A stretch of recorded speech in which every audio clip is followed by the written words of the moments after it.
बातमी आता रामगोपाल वर्मा यांची आहे। औरंगाबाद जिल्हा न्यायालयाने दिग्दर्शक रामगोपाल वर्मा यांच्या विरोधात अजामीनपात्र वॉरंट काढलाय। रामगोपाल वर्मा यांचा 2009 मध्ये अज्ञात हा सिनेमा प्रदर्शित झाला होता। मात्र त्या सिनेमाची कथा ही आपली असून ती वर्मांनी चोरली असा आरोप औरंगाबादमधल्या मुश्ताक मोहसिन यांनी केला होता।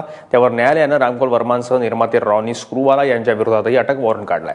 अज्ञात सिनेमा प्रदर्शित होण्यापूर्वी रामगोपाल वर्मांना स्क्रिप्ट दिली होती। मात्र सिनेमा प्रदर्शित झाल्यावर कथेचे श्रेय वर्मा आणि निलेश गिरकर आणि पुनीत गांधी यांना दिलं गेलं असा आरोप याचिकाकर्ता मोहसिन यांचा आहे। अहमद आमचा क्लायंट आहे जो फिल्म रायटर असोसिएशनचा मेंबर आहे। त्या असोसिएशनकडे त्याची जंगल मंगल नावाची फिल्म स्टोरी रजिस्टर होती। त्याच्यावरती रामगोपाल वर्मा यांनी पिक्चर काढायची त्याची इच्छा होती।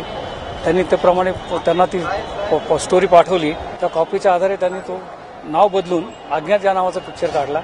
या संदर्भात आम्ही त्यांच्याविरुद्ध कॉपीराईट ॲक्ट 51, 63 आणि 65 खाली फौजदारी स्वरूपाचा गुन्हा दाखल केला आहे आणि त्यांना वारंवार वॉरंट समन्स जाऊन ते हजर झाले नाहीत।